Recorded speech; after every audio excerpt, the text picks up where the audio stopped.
J'anime une sorte d'association qui s'appelle Foundation for Peer-to-Peer Alternatives. Et donc ce que nous faisons avec une petite équipe, on va dire globale, c'est donc documenter, faire des recherches et promouvoir des alternatives peer-to-peer. Alors, peut-être dire tout de suite que dans l'acceptation de la définition du peer-to-peer qu'on emploie dans la fondation, ce n'est pas une définition technique, c'est une définition sociale. D'accord ? Donc, en fait, la définition est la suivante. Le peer-to-peer, c'est la relation, c'est la dynamique relationnelle dans les réseaux distribués. D'accord ? Alors, ce qui est très important, à mon avis, c'est deux réseaux avec des nœuds et des hubs. Alors, je m'excuse tout de suite pour mon français parce que, comme j'ai fait mes recherches en anglais, j'ai pas toujours le vocabulaire nécessaire en français. Quand on fait une cartographie des réseaux décentralisés ou distribués, ça a l'air très très similaire. Donc vous avez plein de nœuds et ces nœuds vont vers des sortes de centres d'activité, donc qui ont le plus de liens dans le système. Mais en fait, les réseaux décentralisés et distribués sont très différents les uns des autres quand on regarde le contenu du relationnel dans ces réseaux. En fait, décentraliser, le mot le dit, c'est un centre de pouvoir qui s'est décentralisé. Donc on se retrouve avec plusieurs centres de pouvoir, mais quand on regarde à l'intérieur d'un sous-réseau, on retrouve souvent justement l'hierarchie. Pourquoi ? Parce que le hub dans un réseau décentralisé est un hub obligatoire. Donc, par exemple, l'exemple le plus facile à comprendre, c'est je prends l'avion de Minneapolis à New Orleans, aux États-Unis, je suis obligé de passer par Atlanta, parce qu'Atlanta est un hub obligé pour les avions. Donc en tant qu'agent voyageur dans l'avion, je n'ai pas le choix. Ma liberté est limitée par le hub obligatoire. Par contre, dans un réseau distribué, le hub est volontaire. Donc le hub résulte des choix libres de l'agent. Donc quand je roule en voiture, je fais la même distance, je ne suis pas obligé de passer par Atlanta, même si le réseau routier est dominant aussi peut-être au niveau d'Atlanta. Je peux toujours contourner le hub. Et donc le hub résulte des choix volontaires. Un exemple, encore une fois, très facile à comprendre, je suis devant une forêt, donc un réseau distribué d'arbres. Il est clair que si 1000 personnes avant moi ont déjà bâti un petit chemin volontaire, il sera plus facile pour moi de prendre ce chemin-là plutôt que de m'aventurer dans la forêt. De la même façon, si j'ai un choix de document, il me paraît logique qu'un document qui a déjà 10 000 liens ait plus de chances d'être intéressant qu'un document qui n'ait que 2 liens. Évidemment, on peut se tromper. Mais d'une façon assez naturelle, les gens vont faire ce type de choix, vont s'informer si d'autres personnes ont déjà fait des choix similaires et vont se laisser influencer par ces choix. Mais donc c'est très important quand même de comprendre ça. Alors, donc au niveau social, pour un peu insister sur le grand changement qu'il y a. Oui, alors quelle est mon hypothèse ? Mon hypothèse est la suivante, que nous allons vers une situation sociétale, politique, sociologique, où les réseaux, l'infrastructure principale de notre société est et sera celui des réseaux distribués. Et donc la logique des réseaux distribués sera... Bonjour. Bonjour. Et donc la logique des réseaux distribués est vraiment une logique très importante pour comprendre la société aujourd'hui et surtout c'est l'avenir. Alors pour un peu vous montrer que c'est aussi un phénomène, on va dire, civilisationnel, psychologique, etc. Donc j'ai choisi cette citation. Donc ça s'appelle le baromètre de la confiance. C'est une étude annuelle qui est faite par une grande société de relations publiques aux États-Unis, Edelman, qui travaille pour des grandes entreprises comme Walmart, etc. Donc qui a noté le changement suivant. Donc sur 3 années, vous voyez que la confiance qu'ont les gens en Occident, mais même en Chine, vous allez voir le chiffre sur la Chine, donc confiance dans les institutions connaît une chute dramatique. Que ce soit les médecins, l'hôpital, l'enseignement, la politique, les chefs d'entreprise, il y a une chute dramatique du niveau de confiance. Vous allez voir plus ou moins donc de 60% vers dans les 30 ou 20%. Et en parallèle, la confiance que les gens ont dans les gens comme vous, les gens comme toi, augmente de 21% vers une 69%. Donc ça montre quand même un changement psychologique et sociologique très important dans la façon dont les gens voient le monde. Donc les gens commencent à voir le monde, on va dire, à partir d'une vision peer-to-peer. Et donc c'est la logique d'affinité qui devient dominante dans la façon dont les gens se meuvent dans le monde. Et donc, en gros, si vous voulez, la logique que je vois, c'est donc plutôt que l'institution qui communique avec des individus isolés, consommateurs, audience, et qu'on essaie d'influencer top-down, donc en fait un réseau décentralisé, puisqu'il y a plusieurs médias qui font une compétition. On a la situation où c'est plutôt maintenant donc l'individu connecté qui va communiquer avec ses pairs par le biais de technologies peer-to-peer, par des réseaux, des forums, des bulletin boards, des mailing lists, qui va demander par exemple la question: j'ai le cancer, qu'est-ce que je peux faire? Quels sont les bons médecins? Quels sont les bons hôpitaux? Quelles sont les bonnes thérapeutiques? Qui a de l'expérience? Et donc ça change quand même assez fondamentalement la dynamique sociale qu'on peut avoir.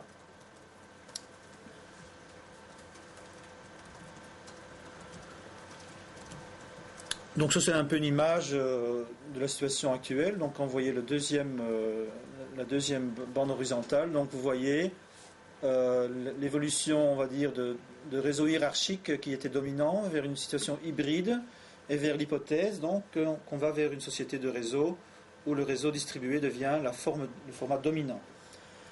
Alors quelle est en essence donc l'idée du rôle de la technologie dans cette évolution? C'est sans avoir un déterminisme technologique, c'est-à-dire je ne prétends pas que la technologie est toute puissante et change la vie, mais je crois quand même que c'est important de savoir quels sont les moyens que les gens ont à leur disposition pour réaliser certains désirs, pour réaliser leur intentionnalité. Et donc l'idée principale, c'est que les phénomènes et processus sociaux qui étaient capables d'exister dans des petits cercles physiques limités, aujourd'hui nous avons une technologie qui permet la coordination globale de micro-groupes. C'est ça qui est très important. Donc par exemple, quand on étudie le mode de production de Linux, je ne sais pas combien de personnes y travaillent, j'ai entendu 80 000, peut-être plus. Ce n'est pas une usine de 80 000 personnes, ce n'est pas une usine avec 4 sous-usines de 20 000 personnes, c'est une collection de micro-groupes, et je crois que c'est entre 1 et 4 le nombre dominant d'équipes qui travaillent à ce genre de projet. Quand on voit Wikipédia, c'est encore plus clair, donc c'est vraiment des individus qui travaillent tout seuls à leur petit bout, et alors il y a d'autres individus qui se joignent à eux pour changer, améliorer une entrée dans l'encyclopédie. Donc c'est ça, c'est la coordination globale de microstructures qui devient possible, et donc la logique qui était possible à petits groupes devient possible à, on va dire, un scaling up, donc à un plus grand niveau. Voilà. Donc en fait, à mon avis, donc je ne vais pas parler de technologie ici parce que ça vous connaissez déjà. Donc on va directement passer au social. Donc à mon avis, ça génère 3 grands processus sociaux. Le premier, la production en commun, donc la capacité qu'ont les gens de produire en commun sans passer par une structure bureaucratique, sans passer par une structure, on va dire, corporative d'entreprise. Donc quand on regarde Linux ou Wikipédia, ce ne sont pas des entreprises. On peut dire d'une certaine façon, c'est la production autonome du social. C'est directement la société civile qui va produire de la valeur d'usage sans passer par d'autres biais. Alors je dis que c'est un 3e mode de production. Pourquoi ? Donc, parce qu'il n'y a pas d'allocation de ressources par le marché, il n'y a pas de prix, qui détermine où vont aller les ressources humaines. Il n'y a pas non plus de structure hiérarchique bureaucratique. Donc c'est ni un mode de production, on va dire, à la soviétique, centralisé, c'est ni non plus un mode capitaliste, basé sur les entreprises privées, avec le marché comme arbitre des ressources. Hein, ça me paraît assez clair. Or que ce soit, on va en parler après, que ce nouveau système de production soit évidemment intégré dans le capitalisme, ça c'est autre chose. Et on va regarder comment ces relations se font. Mais en tant que tel, le système n'est pas un système monétarisé, capitaliste de marché. Pourquoi ? Parce qu'il y a abondance. Hein, quand vous produisez Wikipédia ou Linux, le résultat qui est digital a un prix de reproduction marginal près de zéro. Donc il y a abondance, il n'y a pas de tension entre offre et demande, donc il n'y a pas de marché. Alors, deuxième grand processus social qui est généré par le mode distribué, c'est la peer governance, donc la gouvernance entre pairs. Donc il est clair que pour réussir ce genre de projet, de la production en commun, les gens vont devoir gérer, manager, avoir une sorte de règles normatives, régulatoires, etc. Donc qui vont être gérés bottom-up, hein, qui vont émerger de cette collaboration pour solutionner les conflits, les contradictions, etc., etc. Et donc ça c'est la peer governance, donc, qui est aussi un troisième mode de gouvernance, parce que ce n'est pas un mode hiérarchique, et ce n'est pas non plus un mode de démocratie représentative. Donc le peer governance est non représentatif, non représentationnel, c'est la participation qui détermine le pouvoir de décision. Si tu collabores avec moi, tu co-décides sur le projet. D'accord ? Ça, c'est un peu la règle principale de la gouvernance entre pairs. Alors, le troisième aspect important, c'est ce que j'appelle la peer property, donc la propriété entre pairs. Donc, ce sont des nouveaux modes légaux et institutionnels qui ont comme principal but d'empêcher une appropriation privée du commun. Donc, c'est l'autoprotection, on va dire, le système immunitaire du commun qui va se mettre en route pour justement protéger ce nouveau mode de production contre une appropriation privée qui pourrait le détruire. Donc en général, c'est par exemple le General Public License, c'est le Creative Commons. Alors c'est aussi un troisième mode de propriété, parce que donc, encore une fois, il y a le mode privé qui dit ce qui est à moi n'est pas à toi. Et il y a un mode public, collectif, qui dit c'est à nous mais c'est pas à toi. Parce qu'il y a une coercion. Tandis que. S'il vous plaît ? Coercition, pardon. Alors que le troisième mode de propriété dit c'est à moi et c'est à nous du moment que vous suivez certaines règles. Donc la souveraineté de l'individu n'est pas perdue. Donc la propriété commune n'est pas la propriété collective. C'est un autre mode de propriété qui a une autre logique. En général, donc, il y a deux points principaux. C'est l'attribution, donc, c'est-à-dire la propriété et l'origine individuelle est reconnue pleinement. Donc chaque ligne de code, on sait qui l'a produit. Chaque ligne de Wikipédia, on sait qui l'a écrit. Et c'est reconnu. Et alors le deuxième grand point, c'est le share alike. Donc c'est le principe, si vous acceptez ces règles, que ça continue à être justement selon ce principe, c'est aussi à vous. Donc ce sont des Universal Common Property Regimes en anglais, des régimes de propriété universelle et commun, qui diffèrent aussi bien de l'État que de la propriété privée. Donc ça c'est quand même pas banal. Hein, je veux dire, on est dans la position de Marx qui voit les ouvriers de Manchester.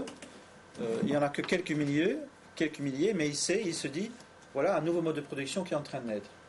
Donc c'est exactement la position où nous nous trouvons aujourd'hui, où nous avons un nouveau mode de production qui émerge dans la société existante, qui est un nouveau mode de production, de gouvernance et de propriété et institutionnelle. Alors je voudrais examiner un petit peu donc, ces trois éléments. Donc, on va commencer par la production entre pairs. Donc, premièrement, il est caractérisé par ce qu'on appelle l'équipotentialité. Alors, pour avoir une définition de l'équipotentialité, j'ai ici une petite citation en anglais. Donc, people would experience others as equals in the sense of their being both superior and inferior to themselves in varying skills and areas of endeavor, with none of those skills being absolutely higher or better than others. Donc, qu'est-ce que ça veut dire? Donc, la personne n'est pas vue comme un tout, mais comme une collection de, on va dire, de fragments ou d'aspects ou de couches d'une telle complexité qu'aucune personne extérieure ne peut juger exactement la valeur relative de cet apport. Donc l'aspect principal dans la production entre pairs, c'est l'autosélection. C'est la personne elle-même qui va dire, dans cette granularité ou modularité du projet, cet aspect-là me convient et je vais m'y mettre. Donc il y a sur Wikipédia par exemple quelqu'un qu'on appelle le Red Dot Guy, l'homme au point rouge, qui est quelqu'un qui produit 40 000 petits points rouges sur les cartes Wikipédia. Donc il a décidé de faire ressortir des cartes Google Earth, les villes au-dessus de 30 000 habitants, et c'est son apport au projet Wikipédia. Quelle direction des ressources humaines aurait pu trouver un tel personnage? C'est impossible. Il n'y a que la personne dans son contexte qui puisse faire ce matching entre sa capacité et la demande qui est représentée justement donc par la modularité du projet. Alors évidemment, chacun peut dire qu'il est capable, donc il faut un processus de sélection. Donc en général, donc les processus de production entre pairs ont trois processus. Le processus de cumulation, donc on produit pour Linux, pour Wikipédia, un processus de sélection et un processus de anti-hijacking. D'accord? Donc processus de cumulation, ça c'est clair, donc chacun produit volontairement. Mais le deuxième, donc il y a le processus de sélection, il se fait par validation commune, communal validation. D'accord? C'est un processus anti-crédentialiste. Alors aussi bien l'autosélection que la validation ne dépendent pas, alors je ne sais pas comment on dit ça en français, credentialism.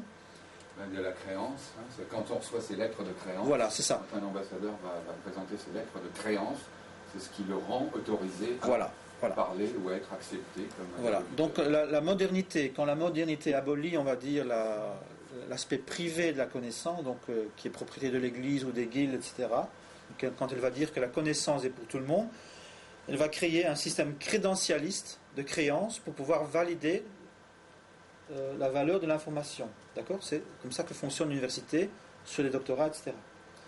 Ces systèmes-là, non. Ils sont anti-crédentialistes. Donc, au départ, tout le monde peut participer. Et tout le monde va juger.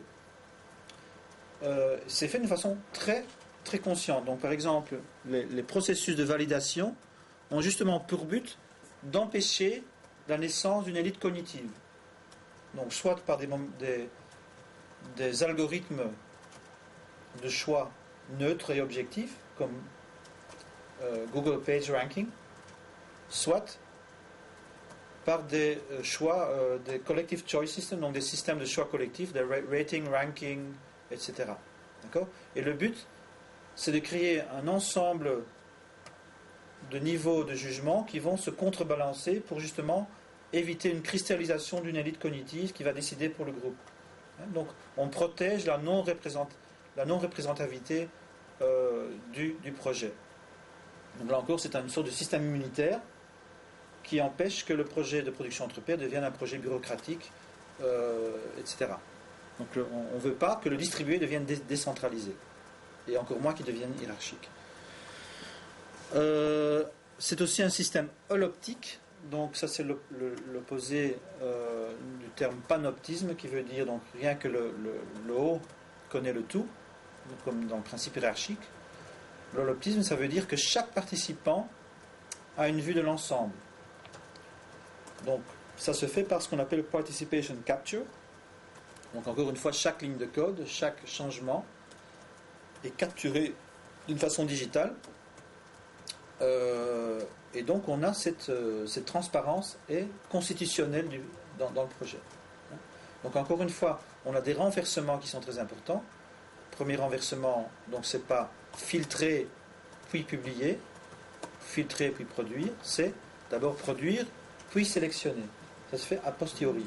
Premier renversement. Deuxième renversement, ce n'est pas tout est confidentiel sauf ce qui est mis en commun, c'est tout est en commun sauf ce qui est confidentiel.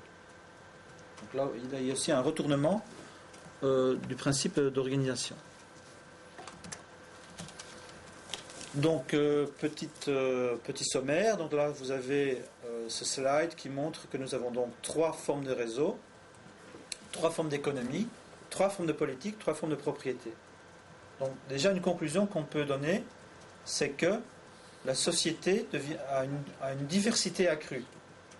Aujourd'hui, jusqu'à aujourd'hui, quel est le grand débat dans la société?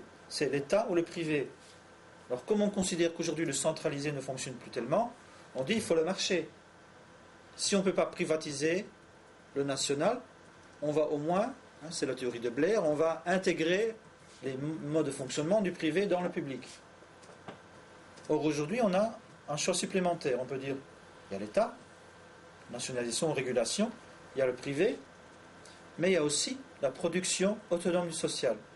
Donc ça, c'est quand même très très important. Cet apport de la diversité dans le choix économique et social qu'on peut avoir. D'accord? Alors au niveau, peut-être là vous voyez Separation of Powers ou Peer Governance. Donc il faut bien, je crois, très important de comprendre que la gouvernance entre pairs est quelque chose qu'on appelle l'autonomie responsable. D'accord? Donc dans un système décentralisé, vous êtes toujours obligé de coopérer, de négocier, d'arriver à un consensus préalable. Dans un système de gouvernance entre pairs, vous faites la production directe autonome. La négociation se fait a posteriori. Donc vous avez la liberté totale d'expérimenter, de faire du forking, qui n'existe pas dans des systèmes qui sont basés sur des consensus a priori, qui sont typiques pour les réseaux décentralisés, mais qui ne sont pas applicables donc, au niveau des réseaux distribués. Alors au niveau de la démocratie, c'est quand même une avancée considérable. Pourquoi? Donc quand on voit un peu l'évolution de l'hierarchie et du pouvoir, donc on voit d'abord dans la prémodernité, c'est l'hierarchie qui contrôle complètement la coopération. Puis on voit avec la modernité, donc on commence avec la représentation. Donc on va dire vous pouvez choisir les personnes qui vont avoir la décision politique. Puis on va dire à partir des années 60, on a cette émergence de la participation par le biais des ONG, de la vie associative qui deviennent de plus en plus, on va dire, mélangées avec le système représentatif. Mais aujourd'hui, on a quand même un pas supplémentaire, c'est-à-dire vraiment cette possibilité d'avoir une production autonome du social dans tous les domaines de la vie. Donc nous avons aujourd'hui la démocratie dans la production comme potentiel, mais dans tous les domaines. Donc un domaine, on avait une petite discussion sur la spiritualité dans la voiture avec Yann. Quelle est, on va dire, la spiritualité traditionnelle, c'est il y a une vérité, il y a une institution qui protège cette vérité, qui va vous dire quelles sont les techniques, quel est le cheminement qui va vous amener vers cette vérité, que ce soit l'illumination bouddhiste ou le salut chrétien. Or aujourd'hui, par exemple, donc il y a des groupes qu'on appelle Cooperative Inquiry ou Participatory Spirituality. Vous pouvez dire, nous allons faire du zen aujourd'hui, toute la journée, et le soir, on va échanger nos expériences et on va construire ensemble cette vérité commune. D'accord ? Donc on voit bien, là, il y a aussi production autonome de la vérité, de la compréhension, de l'expérience commune, etc. Donc ça joue vraiment dans tous les domaines de la vie. Tiens, je ne vois plus le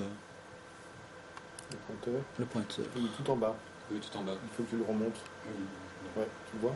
Il faut remonter. Ah oui, je le vois pas. Mais donc il est sur la barre. Il est sur la barre. Il est bon? Monte-le. Voilà. Il est en bas à gauche. Non, je vois rien. Il faut changer À les gauche. lunettes. À gauche, plus à gauche. Maintenant il disparaît parce que tu n'as pas. Voilà, il est en bas. Oui. Fais-le bouger parce que ça va te permettre de... Voilà, tu le vois là? Non, pas du tout. Parce que j'ai des mauvais yeux comme ça que je vois rien. Je vois rien, du tout. Alors vous voulez qu'on le mette où? Mais c'est simplement pour continuer à le faire bouger. Vous le voyez là? Je vous l'ai mis au centre. Au milieu. Non, mais ça je vois le, mais je vois pas la petite flèche pour bouger les. C'est ça que je vois pas. Ah d'accord, d'accord. Oui. Comment? Un clic droit peut-être. Oui. Enfin, ça a l'air de marcher. Bon. Donc oui, au niveau du pouvoir, donc ce qui me semble aussi, c'est que donc la logique du pouvoir, quand elle est bottom-up, devient une logique de réputation. D'accord? Je dirais aussi que quand il n'y a pas de coercition visible et externe, donc dans un réseau distribué, il n'y a pas un hub obligatoire qui va dire il faut faire comme ça.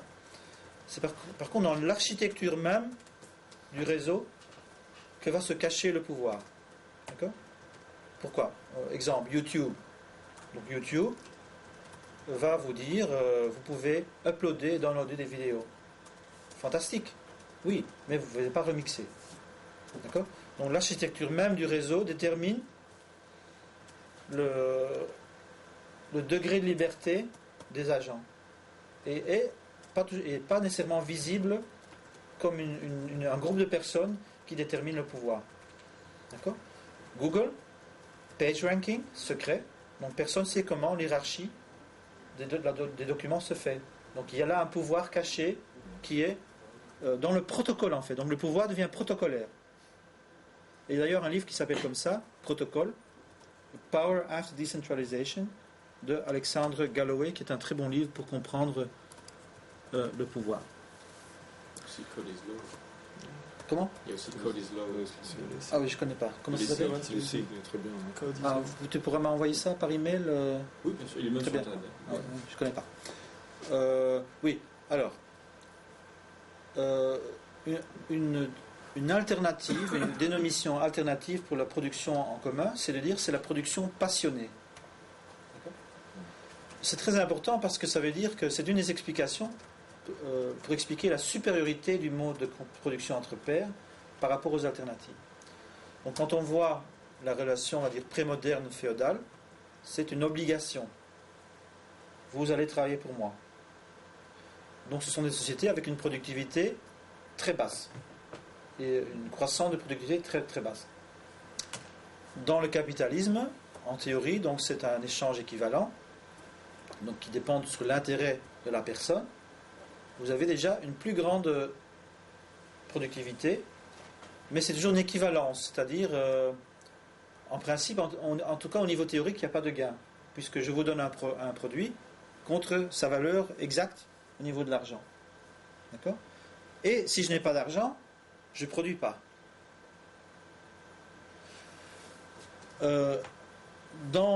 Dans la production entre pairs, qui est donc basée sur un volontariat et sur un enthousiasme et une adhésion spontanée, nous arrivons vraiment à une productivité très très très importante.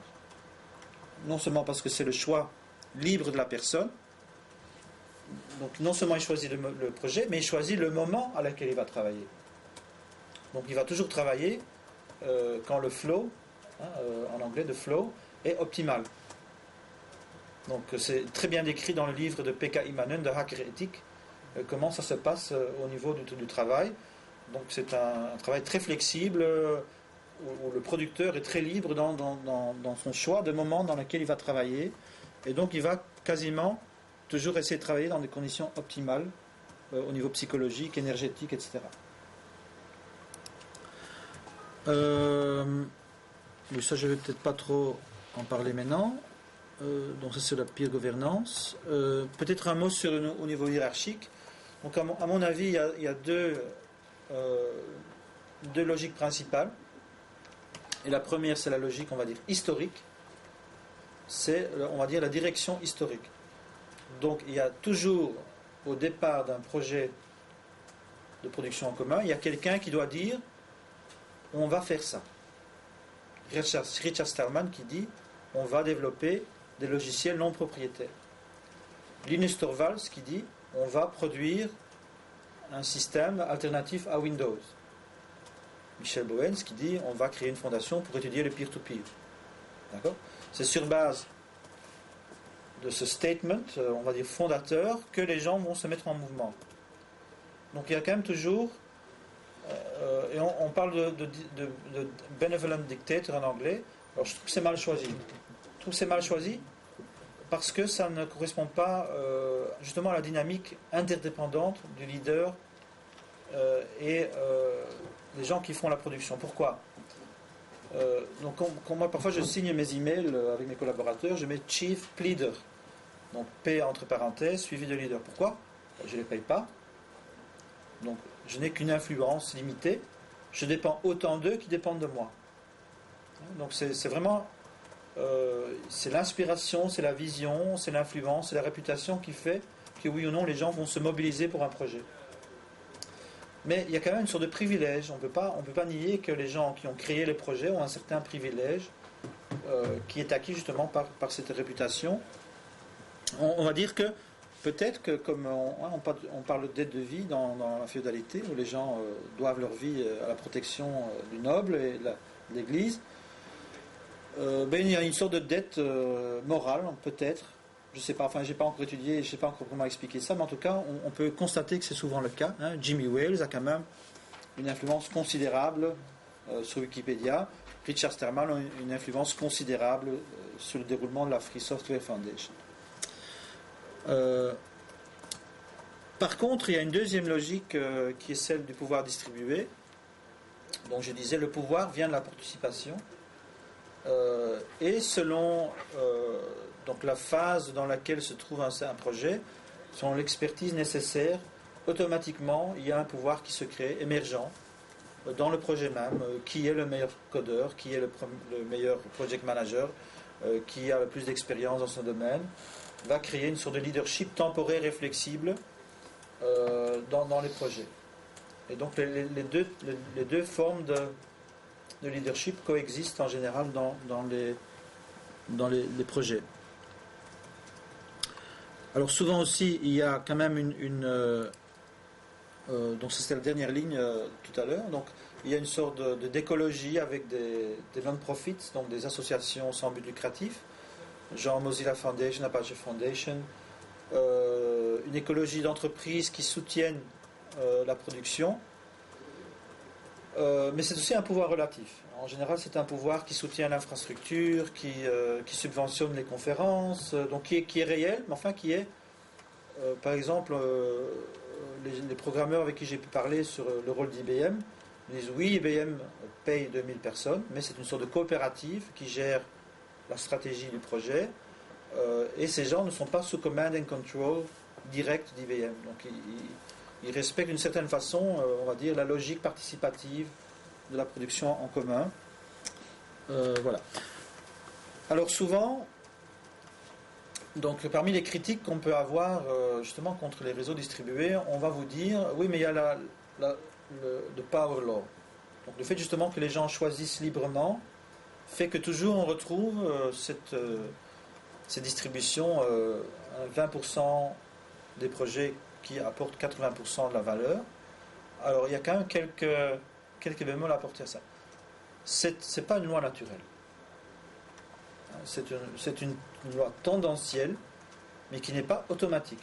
Donc, par exemple, il y a le chercheur en réseaux sociaux qui s'appelle Valérie Krebs, qui avait déjà démontré que beaucoup de ces réseaux n'ont pas cette power law. Donc il y a une distribution beaucoup plus grande que dans le marché, on va dire, capitaliste. En France, il y a Philippe Aigrin qui a fait le même genre d'études sur les réseaux de musique distribuée qui emploient Creative Commons, qui conclut que oui, il y a une beaucoup plus grande diversité que indiquée par cette loi. En Amérique, il y a Chris Anderson qui a écrit ce fameux livre de Long Tail, la longue queue, qui montre que même dans le niveau business, chez Amazon, etc., il y a une beaucoup plus grande distribution que cette loi pourrait indiquer. Et ça veut aussi dire qu'on a une liberté. Donc on peut faire du design, du protocole qui va protéger la diversité, l'autonomie, etc.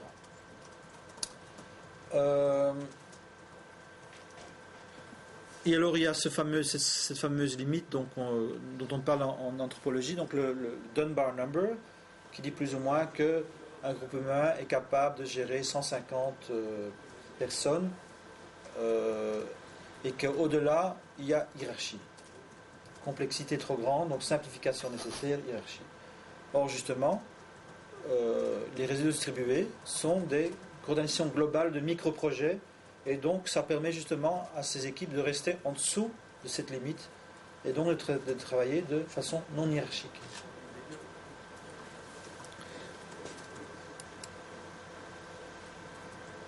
Oui, donc ça j'en ai déjà parlé. Bon, ça je ne vais pas en parler. Donc effectivement, le commun informationnel est différent du commun physique. Dans le domaine, on va dire, des communs physiques, il y a rareté du produit physique. Donc il y a rivalité. Et donc il y a tragédie du commun. Donc la possibilité que les individus vont détruire le commun physique par un emploi trop grand. Par contre, les communs informationnels, justement, qui sont des réseaux distribués, sont non seulement non rivales, il y a abondance, mais ils sont anti-rivales. C'est-à-dire que ce n'est pas la tragédie du commun qui joue, c'est la comédie du commun. Ou comme on dit en anglais, the cornucopia of the commons, puisqu'il y a l'effet réseau qui fait, au plus on participe, au plus riche le réseau. Donc c'est exactement le contraire. Comment tu l'appelles ça? Comédie de commun. Comedy of the commons or the cornucopia of the commons.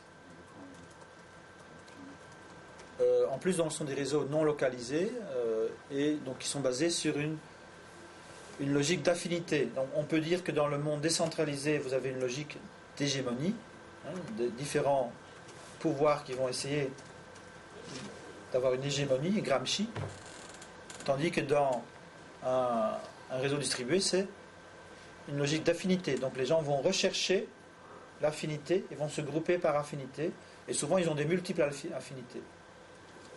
Et donc le pouvoir se construit par maillage de réseaux. Mais ces réseaux sont mouvants. Ce ne sont pas des blocs hégémoniques stables et institutionnalisés. Oui. Alors donc en économie, on va dire monétaire, donc on va parler de la circulation du capital. Comment se passe la circulation du commun?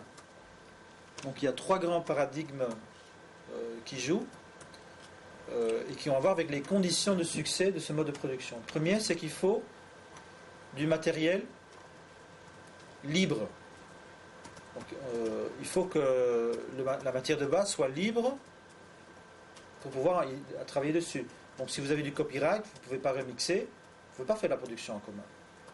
Donc nous avons aujourd'hui naissance et émergence de mouvements divers dans tous les domaines. Open Yoga, Open Reiki, Open Access, Open Content.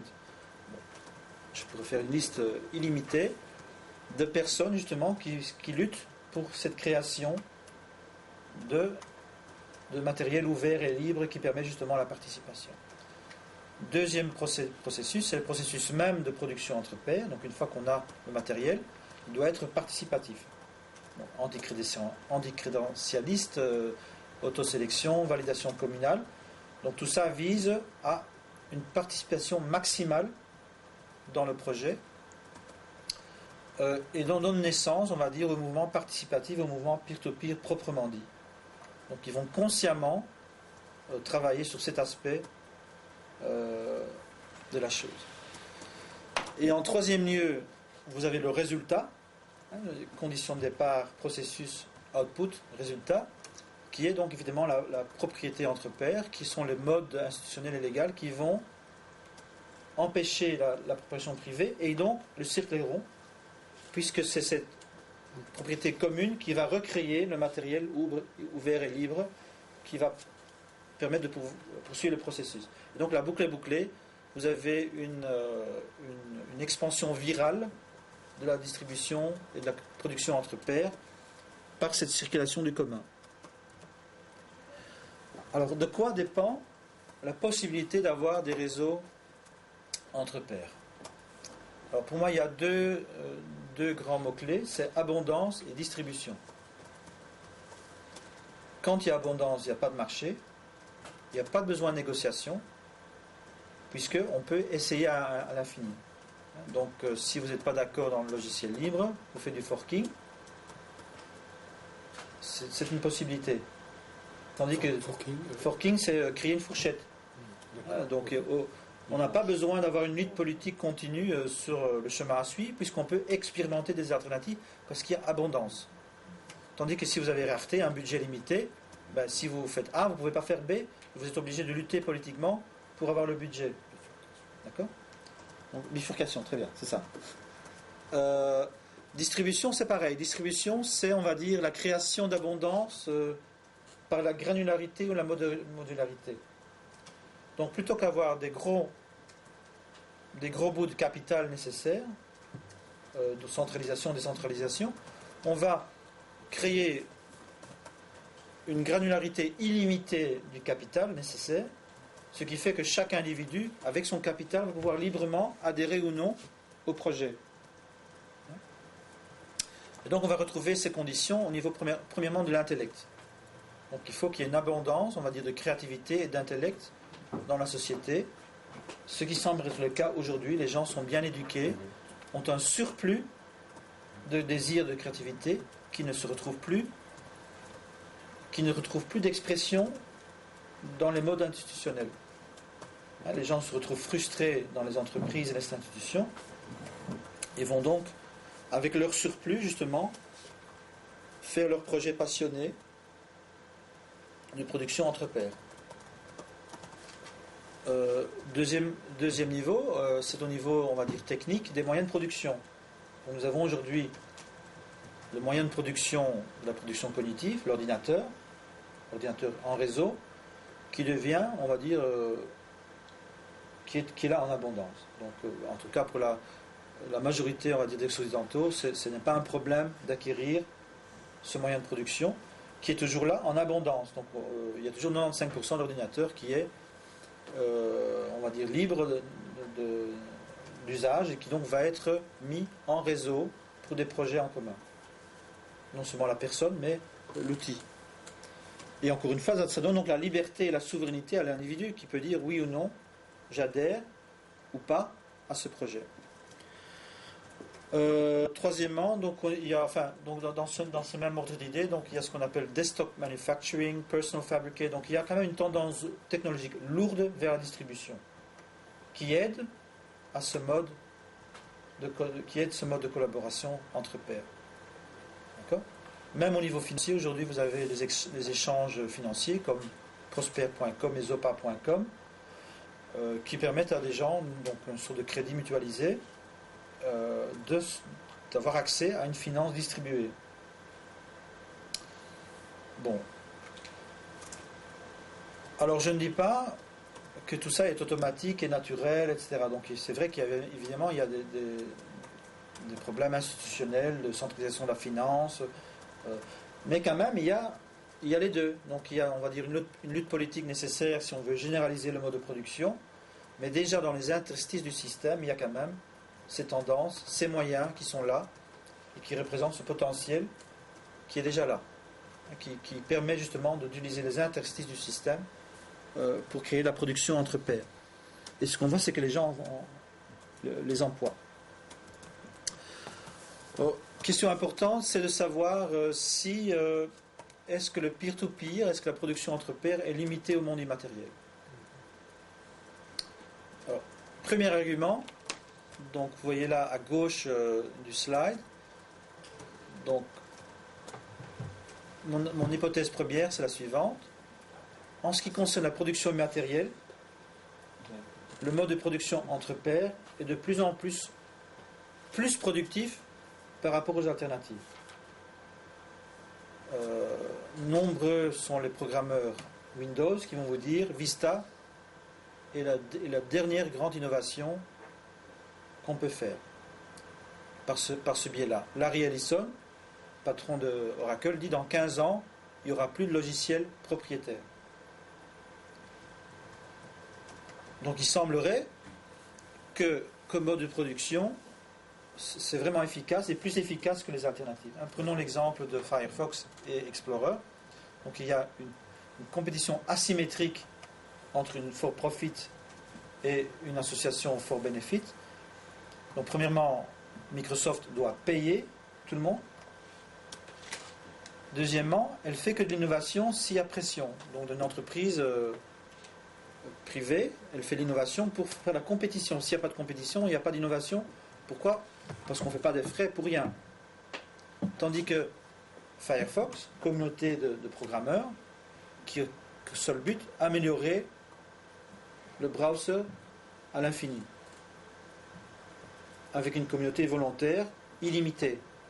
Donc il est clair que dans ce genre de cas, l'alternative de production entre pairs est très très forte comparée à l'alternative. Donc, première hypothèse, c'est que donc, dans l'immatériel, la production entre pairs devient dominante, et que comme en plus l'immatériel devient plus important que le matériel dans nos sociétés, donc là il y a une potentialité déjà très grande pour une expansion de la production entre pairs.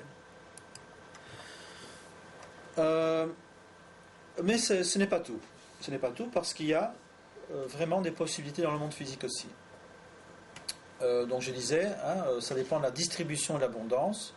Donc dans la mesure où on distribue de plus en plus les moyens de production, il y a expansion dans le monde physique, parce que l'ordinateur c'est quand même un outil physique.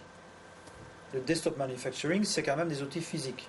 Donc on a ce qu'on appelle déjà aux États-Unis le crowdsourcing, ou au niveau de la photographie, du design, etc. Donc il y a une écologie qui se crée où les gens mettent leur création en ligne d'une façon autonome, et puis éventuellement les entreprises, plutôt que d'aller par le biais d'autres entreprises privées, professionnelles, vont puiser dans le crowdsourcing pour avoir leur matériel payant. Donc ça, évidemment, ce sont des formes hybrides, mais qui montrent bien qu'il y a cette tendance lourde.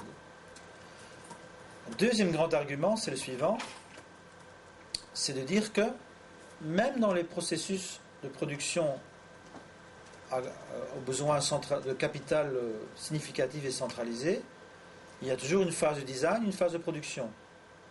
Or, la phase de design, de construction d'une voiture n'est pas différente en soi que la production du logiciel.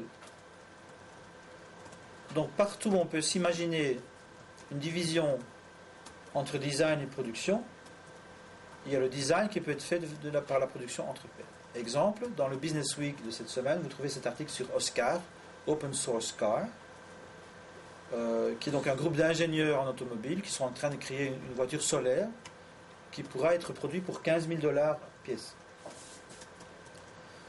Alors, vous allez dire, oui, mais qui va faire ça? En Occident, c'est peut-être pas intéressant pour un ouvrier de Volkswagen de dire on va produire. Mais en Chine et en Inde, c'est différent. On peut très bien dire, un clan chinois peut dire on va mobiliser du capital et on va créer une petite usine qui va produire des voitures à ce prix-là. Et ce sera tout à fait possible économiquement. Voilà. Donc ça c'est un exemple. Donc on peut s'imaginer un modèle économique où la production du design se fait sans copyright, production entre pairs, etc. Il y a juste la distribution qui se fait, on va dire la production-distribution physique se fera encore d'une façon, puisque là on est dans la rareté, etc. Mais au niveau du design, on n'est pas dans la rareté, on peut appliquer les principes de production entre pairs. Troisième exemple, c'est la combinaison intelligente d'objets physiques, d'objets logiques et d'objets digitales. Donc en Allemagne, je ne l'ai jamais vu, mais on me l'a raconté. Donc il y a ces fameux vélos blancs dans les grandes villes, dans les gares allemandes, où vous pouvez prendre un vélo qui est commun. Alors, donc il y a objet physique vélo, il y a objet logique, la licence qui dit c'est pour tout le monde, et il y a objet digital, donc il y a une clé avec un RFID dans le vélo qui permet de retrouver l'endroit où le vélo se trouve. Parce qu'avant, il y a 15 ans, quand à Amsterdam on a créé ce genre de projet, il y avait la tragédie du commun, donc les gens volaient les vols blancs, mettaient une petite couleur et disaient c'est à moi. Or aujourd'hui justement ça marche, ça fonctionne parce qu'il y a cette combinaison intelligente des trois niveaux. Donc qu'est-ce qu'on voit? Émergence extraordinaire, parce que donc, j'indexe ça sur mon site, de tous les échanges P2P qu'on peut voir, donc book crossings, les gens qui mettent des livres, on met un identificateur sur le livre et on dit dans tel guest house à Chiang Mai, vous pouvez aller chercher ce livre-là. 300 000 personnes font ça. couchsurfing.com, vous êtes un voyageur jeune, vous voulez aller en Thaïlande, vous n'avez pas d'argent, vous voyez ici un sofa volontaire pour vous, et voilà, c'est fait. Donc ce sont des communs physiques qui naissent de cette combinaison intelligente de ces trois niveaux. Donc tout ça quand même pour vous argumenter que il y a effectivement quand même potentiel, virtualité énorme de voir ce mode de production s'étendre. Il est donc faux de penser que c'est uniquement une affaire de logiciel libre. Alors, là je voudrais un peu parler sur l'écologie, on va dire, commerciale qui se bâtit autour de la production entre pairs et qui dépend d'un critère qui est le niveau de partage. Oui, donc là vous voyez à gauche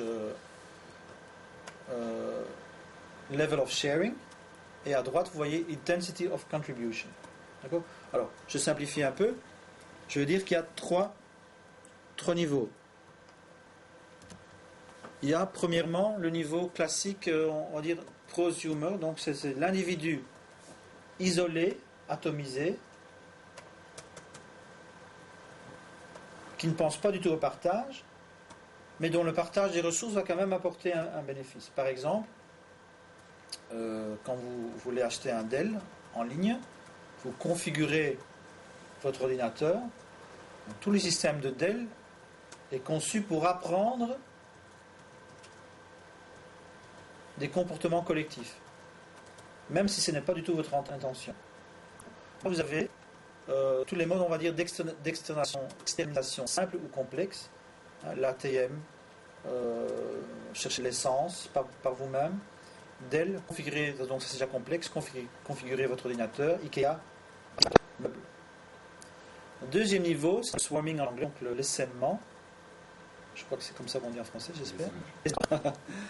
L'essaimage qui, essentiellement, là vous avez sharing is the icing on the cake. Donc la motivation est encore, on va dire d'une façon primaire, individualiste, mais le partage est déjà conscient comme, on va dire, bénéfice supplémentaire. Donc quand vous faites du tagging dans Delicious, vous faites le tagging pour vous-même. Donc vous voulez indexer votre connaissance pour la retrouver après.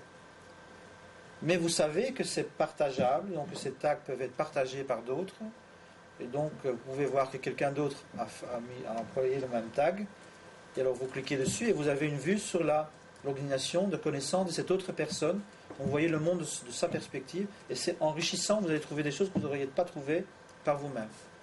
D'accord ? Donc là, le partage est quand même, on va dire, semi-conscient. Il est supplémentaire, complémentaire. Troisième mode, qui est le mode du logiciel libre de Wikipédia, où là, vous travaillez ensemble consciemment pour créer du commun. Et donc, ce qui se passe alors, c'est donc il y a une écologie, on va dire, d'entreprises qui vont se créer pour s'adapter à ce niveau de partage. Premier niveau, simplement externaliser. Deuxième niveau, créer des plateformes participatives. Donc ça, c'est vraiment ce qu'on pourrait dire, c'est le Web 2.0. Le Web 2.0, ce sont les entreprises en général qui consciemment vont créer des plateformes de partage, mais des plateformes de partage où leur partage est supplémentaire. Donc quand vous allez chez YouTube, ce n'est pas produire ensemble une vidéo, c'est produire une vidéo, vous voulez qu'elle soit publiée, qu'elle soit populaire, et donc vous la mettez et vous profitez du partage. Mais vous êtes encore relativement isolé, donc c'est pour ça qu'on parle d'essaimant, par analogie aux abeilles qui n'ont pas cette conscience et cette intentionnalité. Par contre, quand vous travaillez avec le monde du logiciel libre, en tant qu'entreprise, vous avez donc un commun qui est bien protégé, qui est fait quand même par des communautés qui sont relativement... donc il y a un maillage fort entre les personnes qui produisent. Et donc là, vous avez ce qu'on appelle les commons dependent, donc les entreprises qui dépendent du commun et qui vont devoir avoir des stratégies qui sont encore différentes que les stratégies de plateforme. Donc eux, ils vont être dépendants essentiellement des valeurs dérivatives. Donc un musicien crée de la musique sous Creative Commons, sous Magnatune, mais Magnatune va vendre le CD physique et va faire un bénéfice sur le CD physique. Red Hat va employer du logiciel libre que tout le monde peut copier gratuitement sur le net, mais va créer une petite couche supplémentaire de sécurité et de facilité qui va faire que l'entreprise est prête à payer pour ce supplément. D'accord ? Elle ne peut pas s'approprier le commun. Et donc elle va créer une sorte d'écologie, on va dire, de support et de soutien pour faire en sorte que ce commun continue à exister et qu'elle puisse en profiter. Donc ça c'est un peu les trois logiques dominantes et qui font donc qu'il y a une sorte d'hierarchie, donc je ne vais pas aller dans les détails ici, qui va du do-it-yourself, mais qui est sous le contrôle de l'entreprise, IKEA, jusqu'au co-design, peut-être Lego comme exemple, jusqu'à la co-création, ou par exemple dans le sport extrême, ce sont des entreprises qui n'ont plus aucune recherche et développement, mais dépendent des sportifs qui vont leur dire il faut faire comme ci, il faut faire comme ça, etc., etc.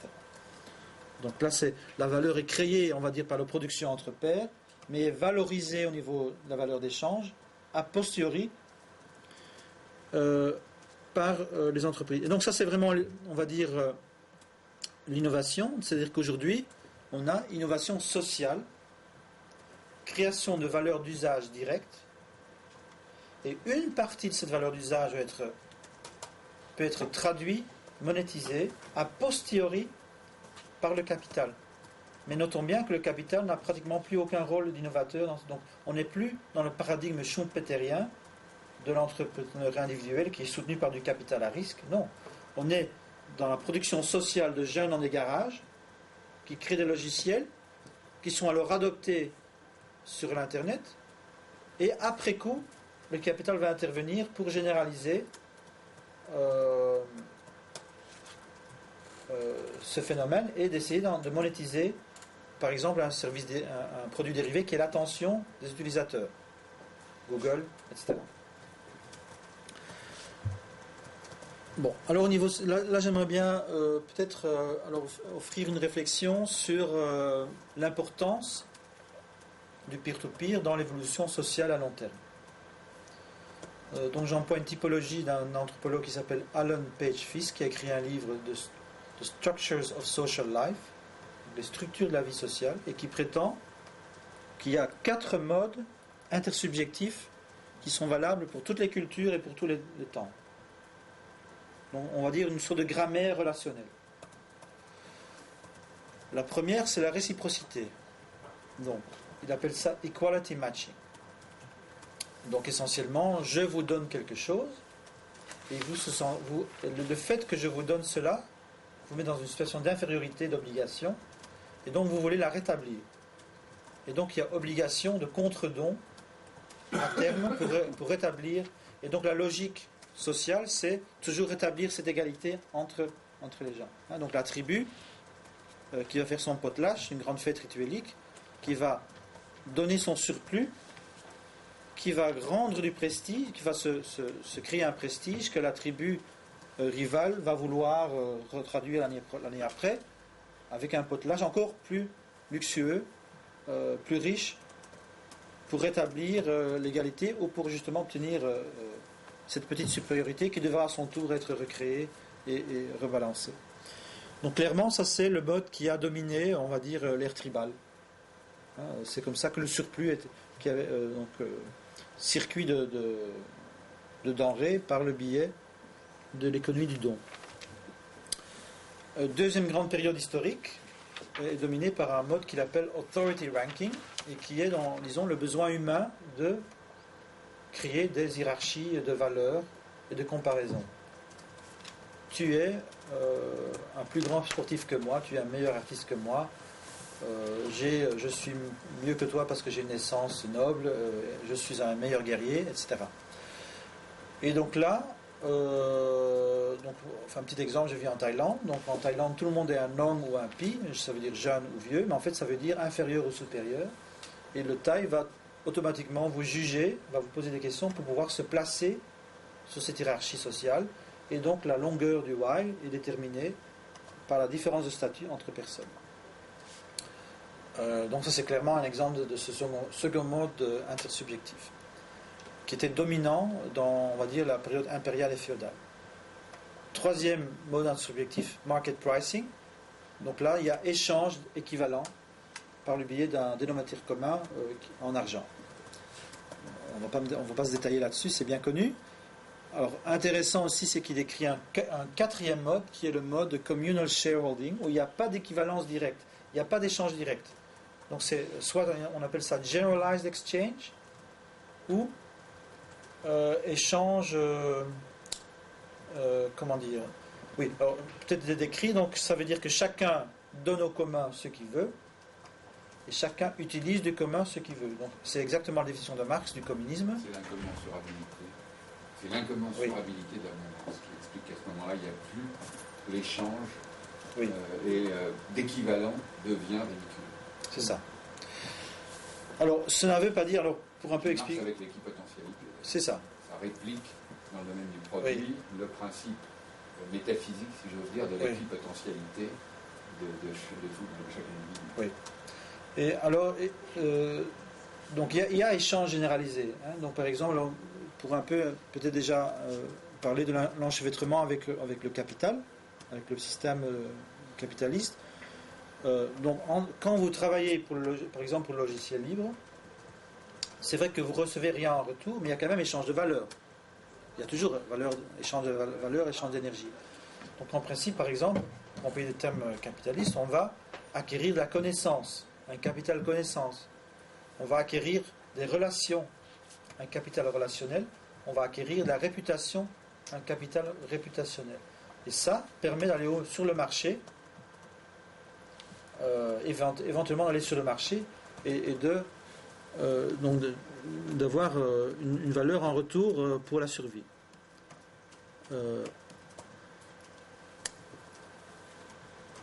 Donc c'est intéressant peut-être alors de se demander dans exactement comment se passe la relation avec le marché.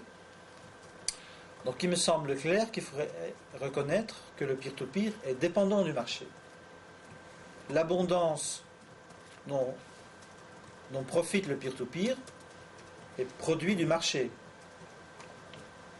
Enfin, dans ce sens large. Éventuellement d'aller sur le marché et d'avoir une valeur en retour pour la survie.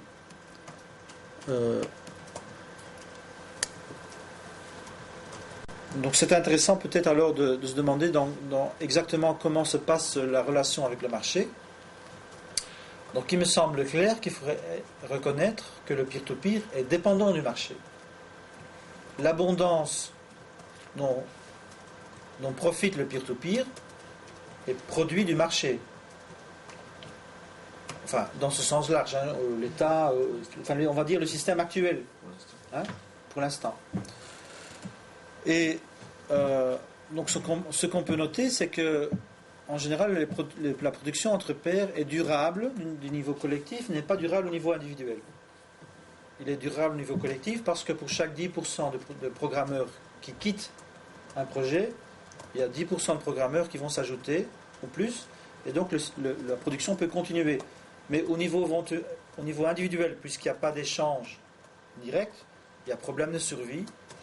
D'accord ? Et donc, périodiquement, le programmeur va devoir re-rentrer dans le marché pour en vivre. Ce qu'on note cependant, c'est qu'il y a un glissement de la centralité, on va dire, de l'importance pour la construction de l'individu, de son bonheur, de son identité, vers la production entre pairs. Donc, vous avez maintenant des programmeurs de logiciels qui vont travailler un an et demi pour Microsoft, de faire monter le compte en banque, pour ensuite aller travailler librement. C'est ce que je fais, c'est ce que François fait. Hein, quitte à se retrouver à un moment donné avec le compte en banque qui diminue, et de dire on va rejoindre le marché.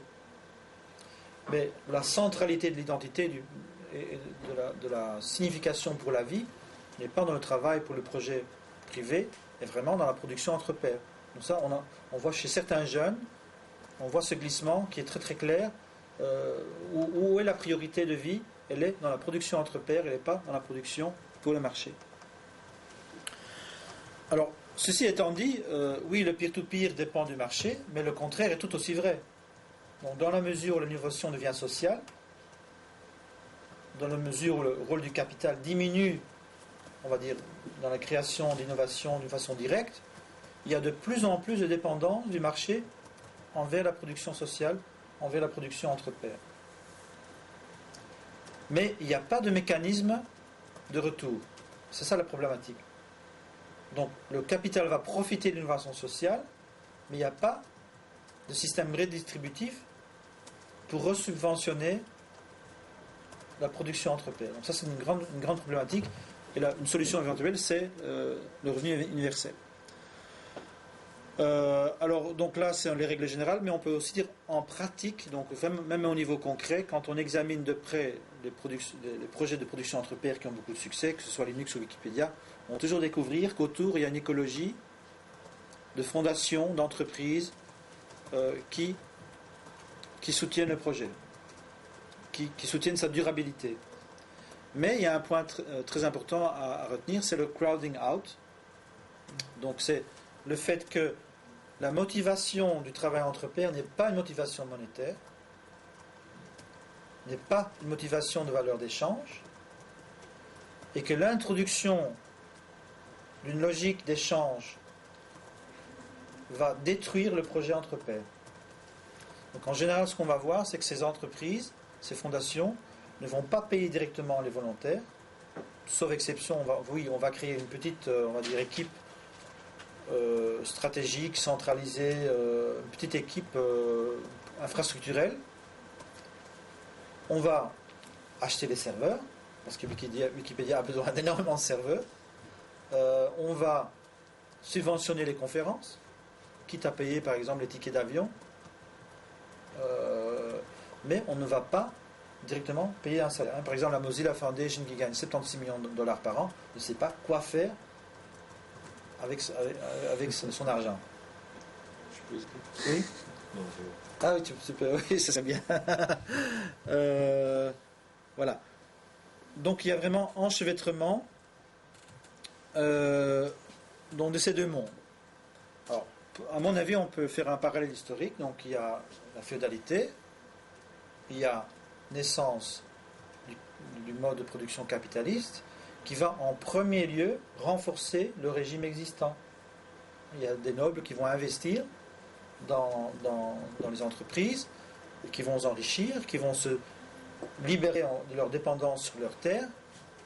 Il y a les royautés qui vont se renforcer. Donc en principe, on voit d'abord un renforcement du système hiérarchique. Donc on va voir que le capitalisme est d'abord un sous-système dans le métasystème qui est la féodalité. Jusqu'au moment où le sous-système devient d'abord équivalent, dominant. Donc on peut voir qu'il y a, en tout cas théoriquement, il y a cette possibilité. Alors pour revenir à ma tétralogie, ma typologie donc de la grammaire relationnelle, donc quand on voit le passé, qu'est-ce qu'on voit ?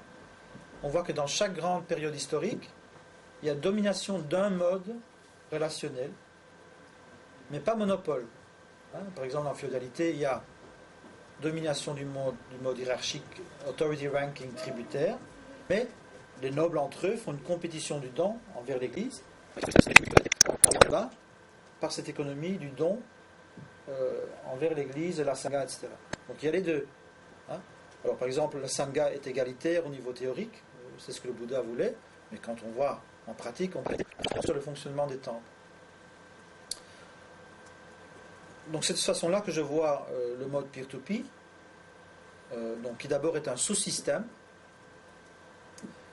mais qui peut donc, c'est mon hypothèse, devenir le mode dominant dans la production immatérielle, mais qui va réformer et informer les autres modes de production, de gouvernance, etc. Par exemple, prenons le mode de production capitaliste. Donc on a aujourd'hui le fair trade. Qu'est-ce que c'est le fair trade ? C'est la soumission du marché à l'arbitrage des pairs. C'est ça. Le fair trade, c'est dire que les producteurs et les consommateurs sont des partenaires, sont des pairs, et qu'on va donc négocier on va demander aux producteurs qu'est-ce que vous avez besoin pour avoir une vie digne et pour reproduire socialement d'une façon digne. Et on va demander aux consommateurs de payer un peu plus. Donc ce n'est pas un pur marché, c'est un marché qui est informé par des principes peer-to-peer. En même temps, dans la gouvernance, on voit l'évolution vers multi-stakeholdership. Donc l'idée qu'il ne suffit pas d'avoir une représentation univoque, mais qu'il faut directement intégrer toutes les parties prenantes, tous les partenaires qui sont impliqués. Donc ça, c'est pour moi un mode hybride. Mais quand on voit des Internet Governance, etc., là, on voit déjà un mode direct de gouvernance peer-to-peer. C'est des volontaires qui vont créer les standards qui sont ensuite acceptés par la communauté. D'accord ? Donc, donc ça, c'est un peu, disons, la vision du futur qu'on pourrait avoir.